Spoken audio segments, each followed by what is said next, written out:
Okay, thanks Carolyn. Welcome everyone. I'm so pleased to introduce today's panelist. Jeff Feist, who many of you have met at the recent GSA meeting, is the current president of the Geological Society of America Foundation. He has written and spoken extensively on this topic of how geoscience departments across the country have so much to learn and teach learn from one another and teach each other about building thriving departments and healthy programs, especially based on his experiences as a college administrator. He was formerly the provost and a professor of geology at College of William and Mary. So, Jeff, please take it away. Thanks, Pranoti. When you said I'd spoken exclusively, you almost said I'd spoken exclusively on this. That's almost too true in recent years. So, thank you. Just to get started a little bit, I want to thank Pranoti and AGU and Carolyn, Chris for making this happen. I think this resource, along with the AGU heads and chairs meetings, and as well as the materials that are online at CERC at Carleton, are an amazing resource, which I wish I had had a quarter of a century ago when I became a department chair. Some of the things I'm going to say actually will harken back to topics that have already been addressed in this webinar series. So I encourage you, if you haven't done so before, to browse through the many webinar topics that are already available. There's some very helpful materials there. So the vantage point I'm going to be taking, and some of you I know have heard me say this before, is to try to give you a sense of what things are like in Old Main, or whatever your administration building is called on your campus. And by that I mean the place where the university president or chancellor, where the governing board, chief academic officer, deans, vice president for research, and all the others who are tasked with the academic future of your institution, that's the place where they make their decisions, and those decisions, of course, define your future. So I sort of think of this as we're at 15,000 feet. It's not so ethereal or saturated by politics that you have no sort of reasonable hope of reaching these people, but you're not down in the weeds either. Now, most of these people share some characteristics that I don't memorialize in a slide, so you won't see it on this open access PowerPoint presentation. But just to sort of summarize what I think about these people and their characteristics. First of all, they're all extremely busy, and they have very limited time for you or for anyone else except maybe the football coach. And if you're in a public university, certainly state legislators. But in terms of the amount of time that a lot of these people have, it's quite limited. So you should treat that as a precious resource. In my experience, on the whole, these people are sincere, but they're often woefully ill-informed about the day-to-day realities of what you're dealing with in your programs and in your research. There's sort of two kinds of people in these positions. They're either overtly ambitious people, in which case they want immediate satisfaction and victories, or sometimes, unfortunately, they're also time servers who basically just want you to kind of be quiet and go away, and you have to sort of figure out for yourself what these people, where they're coming from. They're almost always forced to make decisions quickly and often with insufficient data. So don't be surprised when some of their decisions seem to you to be a little bit ill-informed. And the higher you go in Old Main, the more these people are buffeted by the winds of politics and what I would consider Machiavellian intrigue. So don't be surprised if they sometimes make decisions or say things that strike you as coming from a very political place. That's the world they're in. So the other thing that comes as a consequence of that is you should not take personally their decisions unless you have evidence to the contrary. They may appear arbitrary, ill-conceived, ill-informed, and they may well be, but that's not often a personal matter. It's just the world they live in. So if I can go to the next slide, the goals of having, with that kind of preamble, what I really want us to do is to gain a better understanding of the environment, the sea, in which academic earth sciences programs must swim or survive. And that's a metaphor I've used before. The next slide will show you sort of the three topics that I'm going to address. I'm going to give you a little history, which may sound a lot more like nostalgia. I'm going to talk a little bit about the state of play as I see it, and I'm not the best informed person. I've been out now of the academy for about 4 years. But what is the status of the earth sciences as I see them in the university? And then at the end I want to talk about some remedies, some things that you can do. So next slide we'll talk a little bit about the nostalgia. I often talk about the good old days, and of course at my age they were a long time ago. And so some of this relates to when I was in graduate school as an undergraduate, starting out as a faculty member, but there was a very different world there. Science was viewed as, science had won World War II between radar and the atomic bomb and everything else. So science was in its glory days. Higher education enrollments were growing through the 60s and 70s and even into the early 80s. The NSF was, I put in quotes, well-funded in the sense that they were certainly far better funded than they are now. So there were a lot more resources out there for science departments in terms of their research and even in terms of their educational mission. STEM, while we didn't call it STEM in those days, was certainly a national priority. And even more important, it was this priority that had resources attached to it in those days. There were abundant investments in infrastructure, new buildings, new labs, new facilities were commonly being built. Graduate education was recognized as a priority. Scientists were lionized. They were viewed as important people that made significant contributions. People were concerned about workforce issues and addressed them. And what I think is the most important in the good old days was education was perceived as a public good, not just a private good. In other words, it was good for us all to educate and to educate well, rather than just being good for the person who was educated. So let me move on to the next slide, which will just introduce the state of play, where earth sciences are in the university and why it's often ignored, unfortunately, on many campuses. Next slide shows a little numeric thing I put together a couple of years ago for a National Academy committee, in which I talked about the pipeline. And what I did is I looked at how many kids went to kindergarten, went to first grade in 1997, and there were 4.2 million of them. Of those, about 3.2 million graduated from high school. So about 75% of kids in 1997 who started school actually were high school graduates. About 1.8 million, or about 4 in 10, went on to college, and about 1.3 million, or about 3 to 3.5 in 10, I see that this is a little misaligned, 3 to 3.5 in 10 actually ended up with a baccalaureate degree. So the chances of a first grader in 1997 graduating from college were about 30 to 35%, not bad. The chances of their getting a baccalaureate in a STEM field were about 6 in 10. 6 in 100, I'm sorry. And to get an earth science baccalaureate, the odds were 7 in 10,000. Just to show you where that ranks, the odds of their becoming a medical doctor were about 40 in 10,000. And the odds of a kid getting drafted into the major league, in a major league of any kind, were 5 in 10,000. So we're in there with the major, with football, hockey, basketball, and baseball in terms of the odds of a kid actually ending up in earth science. So that's the nature of our problem. We're small. We're often below the radar. The next slide shows data that you've all seen and actually is out of date. This is data from AGI on the number of U.S. earth science baccalaureates. I know that it's beginning to go up, and I just haven't had the wherewithal to update that in the last few days, but it's still nothing where it was in the 80s, and it's still nothing where it was in the mid-70s.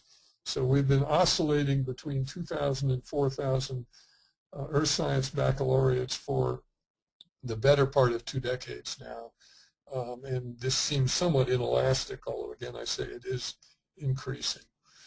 So the first thing to recognize as we look at the small numbers and why we're probably not highly visible unless we happen to be at Colorado School of Mines, let me address first the broader problem of STEM education. On the next slide,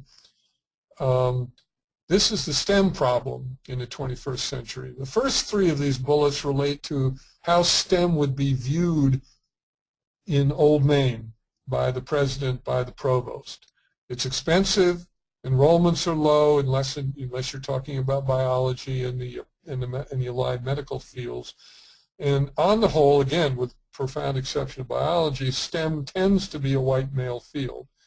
So in Old Maine, those are things that don't work to your advantage. From the student's point of view, from your consumer's point of view, are the next three bullets. STEM is hard. STEM fields require deferred gratification, typically an advanced degree. And to many kids these days, science, technology, engineering, and math are just so last century. It's just not cool. Earth science has some unique problems within this constellation of STEM fields, and the next slide tries to outline some of those. We're, of course, in constant competition with physics, chemistry, biology, the PCBs. We're a discovery major. Very few students come to college intending to major in earth sciences. We're cheap, which should be a benefit, but of course from the Vice President of Research's point of view, that means we have low indirect cost recoveries, and so they don't like that. We have a publishing culture that is not the same as the other STEM fields as much. We don't publish as frequently. We tend to have a more monographic world of publication, unlike chemists who can churn out 12 or 14 or 15 papers a year. It's unusual for a geoscientist to be able to churn out more than one and maybe two. Until recent years, earth science has been off the radar of policymakers. I think that's certainly changing with superstorms like the typhoon of this last week and Hurricane Sandy. But often the connection doesn't get made very well between those catastrophic events and the science, the earth science that underlines it. We have an imagery of being a bunch of Indiana Jones types, which we actually cherish and love, I among more than most. But it kind of, in the academy, makes us look like people who don't bathe and shave very often and don't belong. We have no Nobel Prize or equivalent, no Pulitzer, so we don't gain the kind of significant national and international publicity and notoriety. We have no real connection to the health sciences, which is where the money has been flowing for the last several decades. And of course, we have some very serious enemies, given that we're in the thick of things like evolution and climate science. So the earth sciences, in some ways, come into this game first penalized by being a STEM field, and then penalized with this set of sort of unique features. The next slide shows something put together by Lisa Rossbacher and Dallas Rhodes a couple of years ago, in which they talked about the two cultures in higher education, and they called one unquestioned, those fields which no one can imagine not being first and foremost in a curriculum and in a university, things like English, math, biology, history, and Spanish, and then those which are uncertain, and those which, as I've said in the past, there are many provosts who can imagine a university without a geology, geography, classics, music, or German, Russian, Chinese department. So we're kind of, for the reasons I've outlined before, we're kind of in this uncertain culture where there are no givens. There's no absolute assurance that we will be considered as central to the core of what a university does. The next slide does put two caveats on that, which I think are important and are good news for us. STEM and earth science, I think, are back on the radar. There may not be many resources, but they are back in the awareness of people for a variety of workforce issues, but also, as I alluded to, hazard issues, abundance, availability of resource issues. So let's seize the day on that. This is our time, and we should grab it. And again, the immediate threat to earth science, which we went through the last 20 years of closings of departments and disappearance of programs, probably has waned a bit. And Chris Keene, who's not on this, it can't be on this webinar, has talked some about that, as has Dallas Rhodes. So I think things are better, but again, the next slide shows us that the seas are still pretty choppy. Higher education and public sector budget cuts are certainly having a profound impact on those of us who are at public universities. There's a perception that higher education costs are out of control. Online education, which may not be a threat, but it certainly requires significant attention from us all as to how that's going to play out, is an unknown. We're getting competition from environmental studies, and I use that term quite advisedly. I don't mean environmental science. We are an environmental science, and I think we should be allies, and if not heavily involved. But environmental studies, which is often environmental science soft, I think is a threat. And then there are the public concerns, political concerns that I referred to before, that are energized by many anti-science zealots that you all are just as familiar with as I. So if this is where we are, which isn't a necessarily happy place, what can you do about it? So the next slide just introduces the fact that there are some things that you can do. At the first level, next slide, are some significant questions that you as a department chair, your department, your concerned faculty should begin to consider as sort of the givens in this proposition. Before you try to raise the visibility of your program, before you try to remedy some of the bad things that may have happened to your program, or to get ahead of things that might happen in the future, here are some questions that only you can answer at your institution. And if you can't answer them now, I urge you to get these answers. So who makes the key decisions at your institution? Some institutions, these kinds of decisions affecting programs and budgets and things are highly decentralized down to the dean's level. Other institutions are highly centralized at the chief academic officer's level. And sometimes it shifts depending on the urgency and the necessity of solving a problem in the upper levels of the administration. So you may think that the dean is the one who's going to make this decision, or a sub-dean if you're in a large college, but you may suddenly find out that actually that decision got made in the Vice President for Academic Affairs office. So you need to know as much as you can about who makes those decisions. You need to know what is driving those decisions. Are you at a place where enrollment metrics are the be-all and end-all, and all people are doing is looking at butts and seats? Are you at a place where overhead and indirect costs is very important, and so are the proceeds coming in from funded research what's driving this? Is your institution seeing enrollment declines? Is your institution growing? What's driving these decisions? And then once you know that, you have to ask yourself, what do these people know about you? And what don't they know about you? And you will be, I think, surprised and maybe a little disheartened to learn how little the president or the chancellor or the chairman of the academic affairs committee on the governing board actually know about earth science, STEM fields, what you do, how you do it. I actually, when I was dean of the Faculty of Arts and Sciences at William & Mary, gave a presentation to our board, our governing board, and I was focusing on STEM fields because it was what I was focusing on. And I actually had a member of the board take me apart for being so technology focused and not paying attention to the humanities, which was sort of the opposite of what I expected. So you've got to know what they know and what they don't know. And then once you know that, you have to start strategizing about how you can assure that your program is seen by these people in the most authentic and also favorable light. So how are you going to get the information to them that will, allow them to make an informed decision? And that's both when the decision is made and also just generically, so that they know who you are and what you do. So let's look at some specific strategies. In the next slide, I outline what I call some generic strategies, just things that you have to do, be prepared to do. The first is trivial, and you hear it all the time, but it is terribly important, and I watched this play out with many programs over my years in the administration. You have to embrace change. It's coming. You can't fear it, and you certainly can't fight it.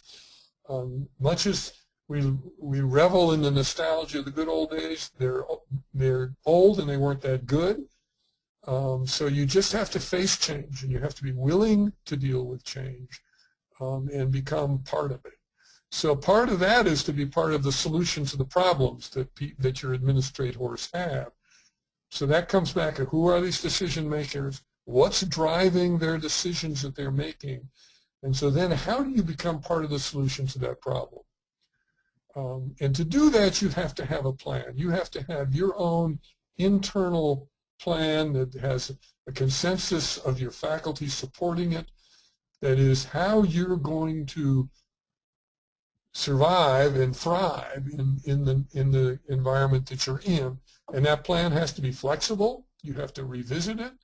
You have to be prepared to shift as new administrators come in or as new pressures are placed upon your existing administrators. But you can't always be in the reactive mode. You've got to be ahead of the curve, because in my experience, in talking to people who've been at universities where earth science has been on the block, where it's been eliminated, it's happened fast.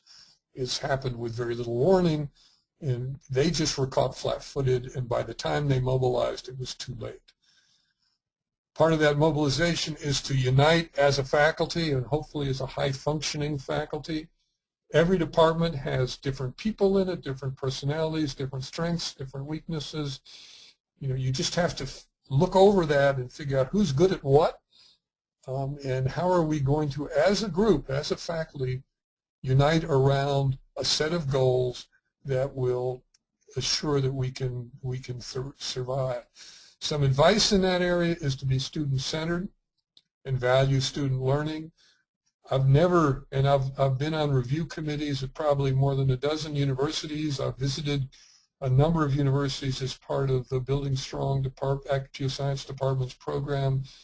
I've met with provosts, I've met with presidents, I've met with deans.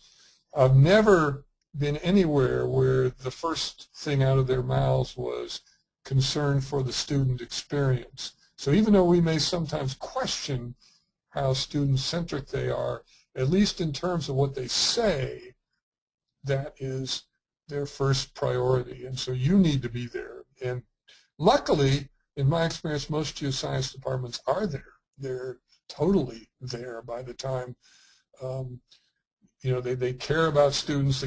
They're small, typically small departments where there's a community. They know their students like them. That's a huge asset going into trying to get ahead of these coming administrative decisions. You need to be certain that you're aligned with the core values of your institution. I often say that the bad news of that is that means you have to read a lot of documents that are mind-numbingly boring. You have to read things like your university's mission and value, mission and goals, and their strategic plan. You need to know that stuff, because even though it sometimes feels insanely boilerplate, people do pay attention to that, and you can wave that like a bloody shirt in front of their faces when they are going to make a decision where clearly doing something to your program is going to be exactly contradictory to what they've stated as being their goals or their mission or something like that. The final point I'll make on this generic strategies for survival or thriving, if you will, are to be in the game.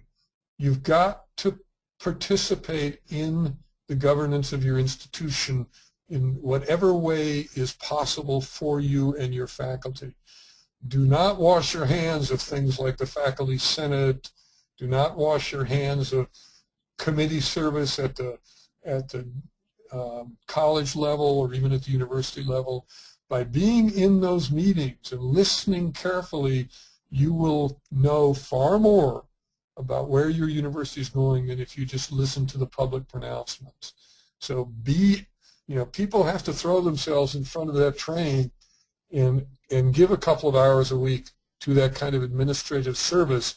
It both looks good when they put you under the microscope and realize that you and your colleagues have been active community citizens, but it's also incredibly important for you in terms of the intelligence that you can gain by listening to those conversations, seeing the provost or the chief academic officer when he's in a budget meeting. What are the things that he or she says? What does the dean talk about when she meets with the faculty? So be in the game, and that won't be fun, but you need to do that. The next slide, I'll talk about some very specific things that I think you can do. And these are somewhat complementary and in some ways duplicative of what I've already said. You need to embrace the strategic vision of your institution. If your institution is about outreach to the business community, you need to find a way to be part of that business outreach. If your institution is unabashedly student-centric liberal arts college where the students come first, make sure that your department is focused on those experiences that are valid for the students.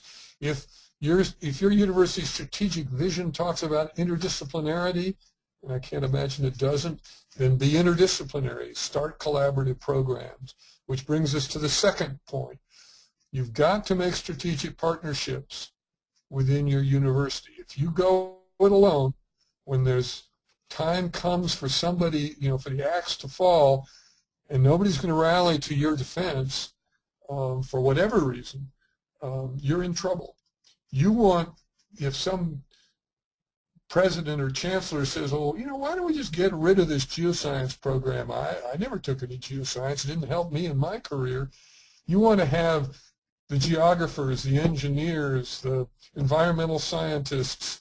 You want them to say, whoa, wait a minute, we can't do that, and here's why. These people are critical to what we do. So those strategic partnerships are absolutely important.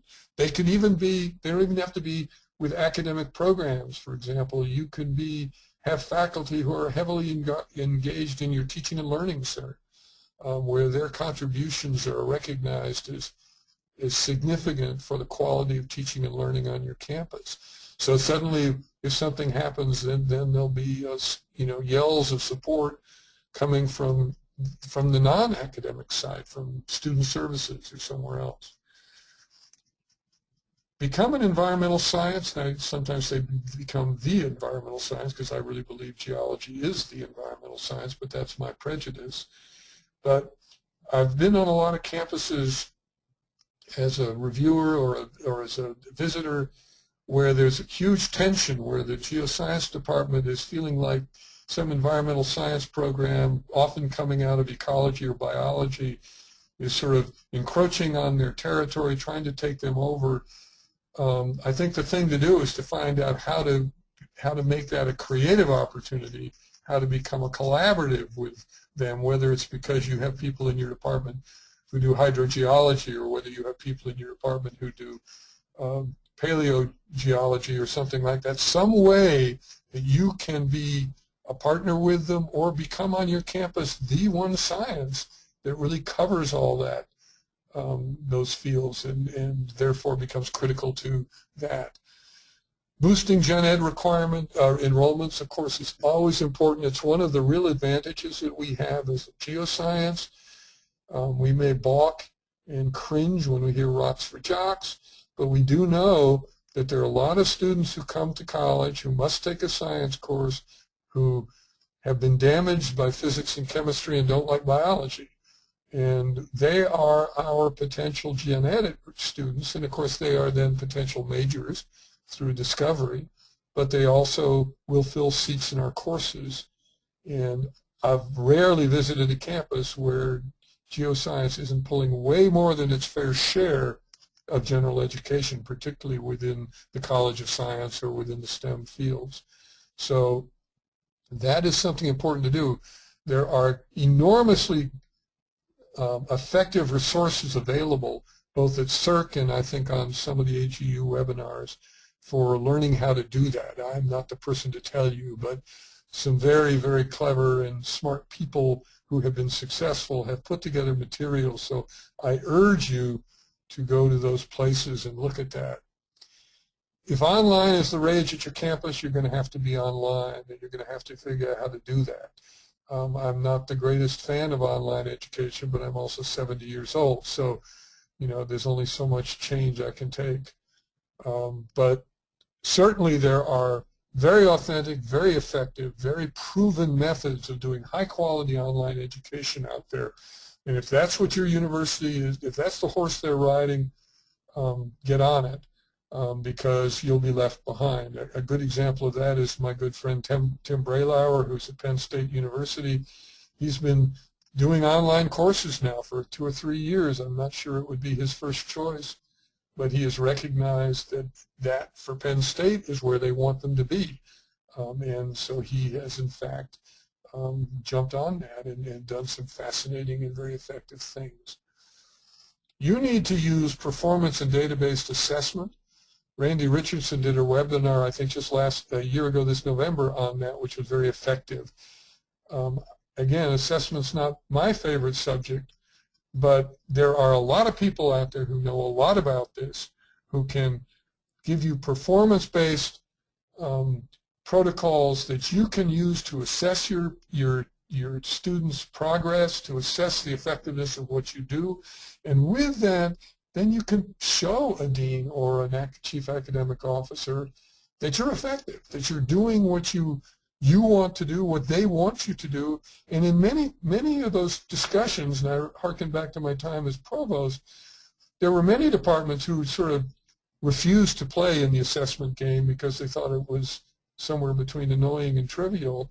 And when a department could come in and say, look, here's the data, here's the impact we're having on our students are going out and getting jobs, our students are, we're getting these kinds of responses from the people that hire our students. When you can do that kind of thing, the administrator can't ignore you. I mean, you've got data. Most of us are people that make decisions based on facts, and if you've got those facts, they're very hard to ignore.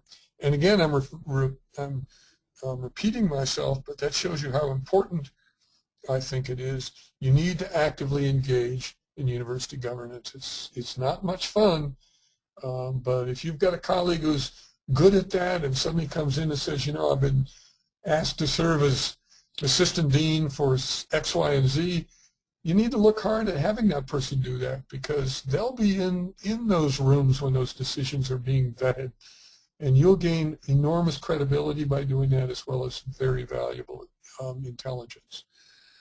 A final thought on the next slide. I had a very wise department chair when I was a very young faculty member many years ago. Roy Ingram was his name. Tell me that what the chancellor knows about our department, he reads in the newspaper. That to me is a kind of a good aphorism to hang things on. It's more than probable that the senior administrators at your university know almost nothing about you or about earth science in general. And it's not always for want of attention, it's just that they are very busy, highly distracted people. So it's your responsibility to educate them, and frequently and at every opportunity. So you need to have that elevator speech ready, so for when you get on the elevator and lo and behold, there's the provost standing next to you. You need to have it when you're at a cocktail party and you find out that your dean is there, or that the vice president for research is there. You've got to be prepared to take advantage of those non-formal, informal, accidental, serendipitous encounters with senior administrators, or for that matter, with members of your state legislature or whatever it is, community leaders. You need to be prepared to sell the importance, the significance, the impact of your program. So I think that's all I'm going to say. I'm sure you'll have questions and we can get some discussion going. I see a question there, which you will see. Would it help to invite the administrators on your campus to undergraduate? Absolutely. Absolutely. When I was dean and provost, I'll give an example. The history department at the College of William and Mary, which is a very strong department, one of the few PhDs in arts and sciences, was very good at inviting me. When I was a brand new dean, I'd come from the University of North Carolina. I didn't know anything about William and Mary. I think I went to 4 or 5 events in the history department, visiting lectures by by a Pulitzer Prize winning historian or a Bancroft Prize winning historian. They invited me to their Christmas party. They invited me to their graduate research fair. I couldn't always go, but particularly at the beginning, I went because I felt that it was my duty to sort of learn as much as I can. So that is a very, very important thing to do, is to bring them in, to know that you want to put a face to them and a face to you for them. It's a wonderful opportunity to have an informal interaction, for them to get excited about what you do. The students are always our best salespeople, and if you've got 2 or 3 students who just got spectacular posters, maybe a poster that won a prize at a GSA meeting or AGU meeting or something, and you can put that student in contact with the dean, they won't forget that. I assure you they will not forget that. Okay, we have a couple other questions that have come in through the question box. And just to remind everyone that is listening in, if you have a question, please type it in the question box. If you would like to say your question directly, just raise your hand and we will unmute you. So we have a question. We presently do not have a degree in earth or environmental science, but hope to develop one soon. Where would I find workforce statistics that will show the demand for graduates in these fields? Your place to go is AGI, and the person to be in touch with is Chris Keene. Chris knows more about this than anybody. However, there was a very useful, Pranoti, you can probably give us the specific information on this, but the National Academy of Science produced a workforce report about, last spring, was it, Pranoti? Yes. Actually, there were 3 reports that came out, and Okay. One had to do with the mining workforce, one had to do with, I think, geospatial industry, and the one that you're referring to, Jeff, is the one about preparing the next generation of earth scientists and examination of federal education and training programs. You can get this from the National Academy's website through their bookstore. If you just download it, it doesn't cost you anything. That came out this past spring. And those kinds of things are very impressive to people. I mean, when you can go, send you probably want to send the executive summary as well as a report. But if you can say to a dean, look, we're not making this up. The National Academy of Science has pointed out these needs in the workforce and these needs across the earth sciences, that you'll get their attention, and that's a very powerful thing to do. If you have alumni who are in those fields, they too are very important. Now, somewhere in here, I think I failed to mention, but I think I meant to, how important it is for you to engage your alumni, particularly if you have influential alumni. But again, it's hard for an administrator to ignore an active alumna who maybe is a major donor, maybe isn't a major donor, but is somebody who is known within the institution who wants to advocate on your behalf. You'll be viewed as self-serving when you advocate. They'll be viewed as sort of an impartial third party, deeply interested in the welfare of the institution. So I would use both those resources. Okay, sticking with the topic of environmental science and environmental studies, another person asked, you mentioned soft environmental studies can cause problems for earth science programs. Can you give some examples? Well, I know that in a number of universities, I won't name them, but I was involved in a program, a collaborative program when I was at William & Mary with another one of the state institutions in Virginia that had a huge environmental studies program. And this was a large urban comprehensive university, probably had 30,000 students, but they had an environmental studies program that probably had 1,500 majors. And we had developed, working heavily with geology program at William & Mary, we had developed what I thought was a pretty rigorous environmental science program that required everybody to have a content major as well as a second major in environmental science and lots of science courses as well as policy and economics. I thought it was a very good program. And when I tried to interface those two, it was very hard because, for one thing, very few of those students had any science or mathematics. They were basically it was kind of a tree-hugging program. Their graduates were getting fewer job offers than communications majors. I mean, they basically were just thrown out there without anything to offer. So a lot of them were working fast food, whereby our graduates were either going on to really strong graduate programs or were actually getting jobs working for planning agencies or working for various policy groups and things of that sort because they had a good, strong program. So I think one of the things that I became nervous about were these very sort of touchy-feely, soft programs that didn't have any science or math in them. You know, it's a fine liberal arts major. I don't want to critique that, but it's not what we would view as preparing a workforce that will be effective in solving environmental problems. Okay, we have another question. Can you give an example or two of successful interdepartmental collaborations? Sure. Well, I give one that I just did is that we had this incredibly successful, we built this environmental science program.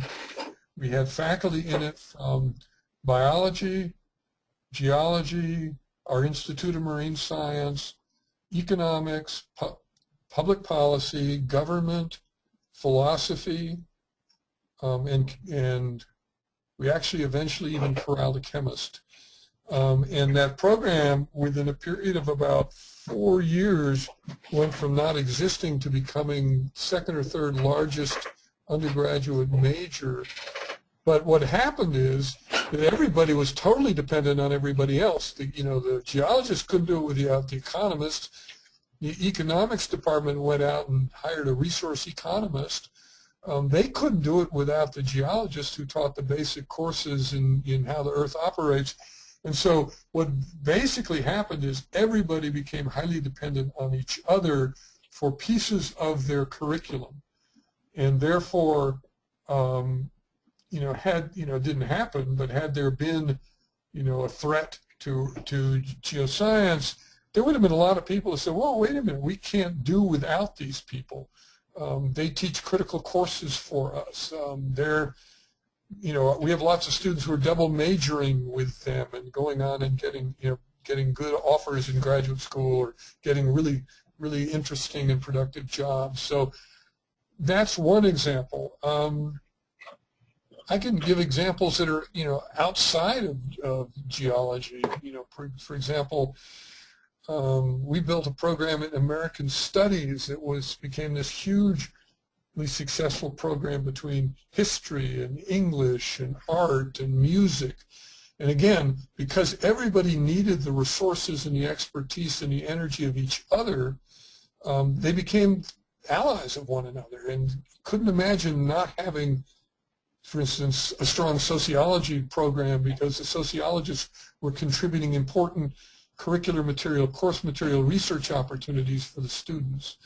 So I think it's, what you need to do is look across your campus. If you have a geography program, how can you and geography, and you may be in the same program, but if you're not, how can you and geography do geospatial things together, build a geospatial laboratory or teach courses in GIS or things of that sort. So how do you find those opportunities within unique constellation of your university to build that collaborative. Now, the other side has to want to collaborate too, and that sometimes can be problematic.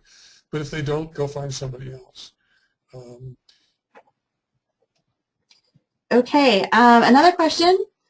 What do you suggest to do as a department head or chair if there are faculty in your department who are resistant to change and maybe impeding the forward progress for the department? Yeah. It'd all be so easy if we didn't have those individuals. You've got to build as much of a consensus as you can, and that can be hard to do. One thing I strongly recommend, and let me look at our list of participants to see if any of Dave Moak is on here. See if there are others who I know. Lydia, I think maybe has. CERC at Carleton has what's left of our program that was called Building Strong Departments.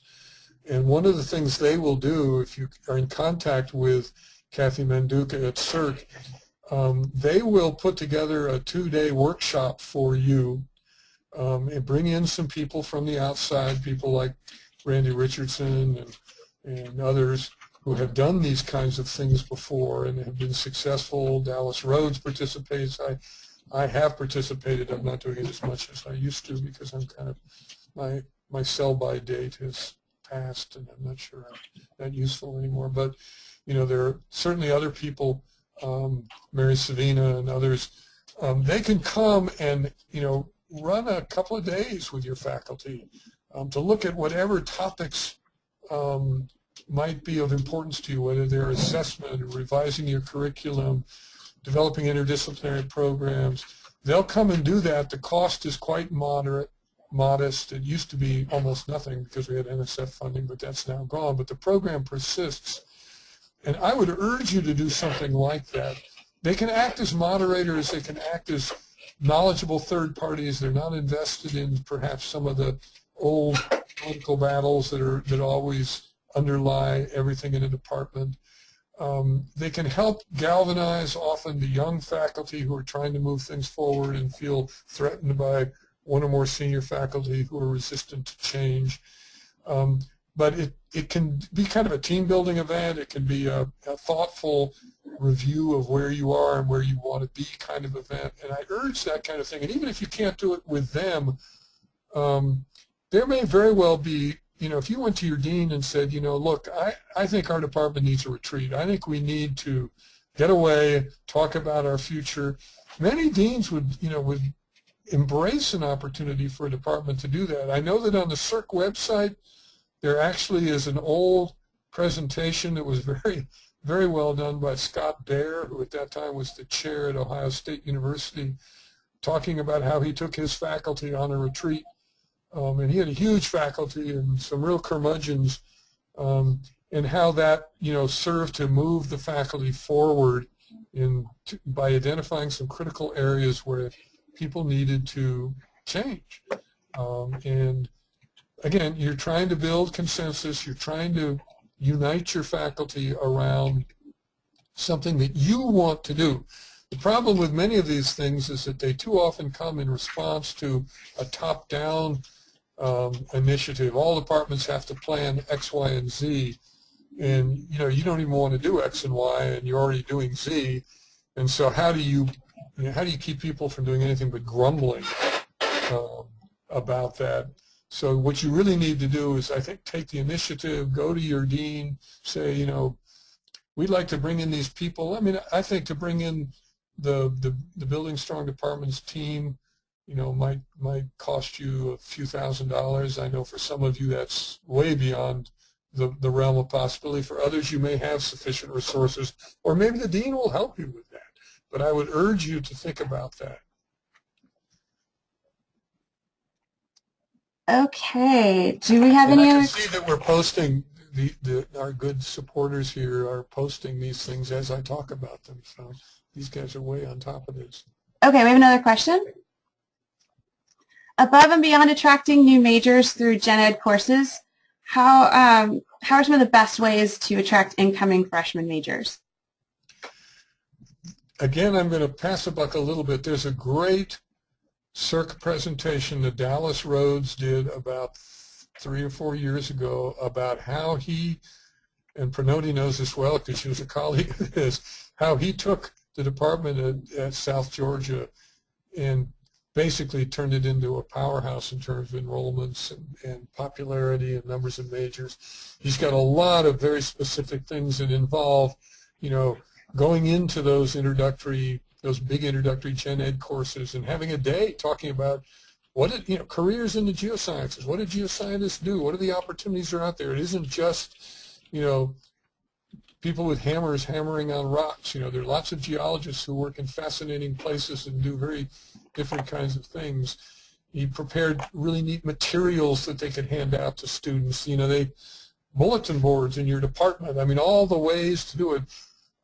I found in my experience way back when I was a department chair, for example, that high school counselors in the state of North Carolina knew nothing about earth science. And so I actually worked with our admissions people to, you know, give them materials that came from AGI, for example, about careers in the geosciences, so that when they went out and talked to high school counselors, you know, they could, you know, do students even know that there are possibilities in this realm? I did the same thing with the on-campus career center. I went and had a seminar with all their career advisors who knew nothing about geology. And so when a student would come in and say, well, I like science, I like the outdoors, you know, they say, oh, you could be a biologist. And they didn't even know that they could be geoscientists. So I actually corralled those people and provided them with materials, gave them names of people that I knew in the region who hired geoscientists, and said, you know, you guys should be in contact. Look at, or think about internships at you know, this or that or the other companies. So a lot of it is at grassroots, ground level kind of work to just educate the people on your campus who come in contact with these students. Yeah, actually, Dave Moak actually wrote a comment saying that they do a pre-semester field trip for incoming students to spend 3 days in Yellowstone, to getting them comfortable with the landscape and faculty from departments and getting to know each other while they're out there. I know a number of universities do this. I know University of North Carolina, after I left, they do a spring break trip where they go to Death Valley and the Mojave. I know that Princeton, which was my alma mater, has done this for years, where they take students to the White Mountain Research Station in Owens Valley. And you know, these kinds of things are they're not intended for majors. They're not even, I don't think, intended for students who are taking a course, although they're often built around the course.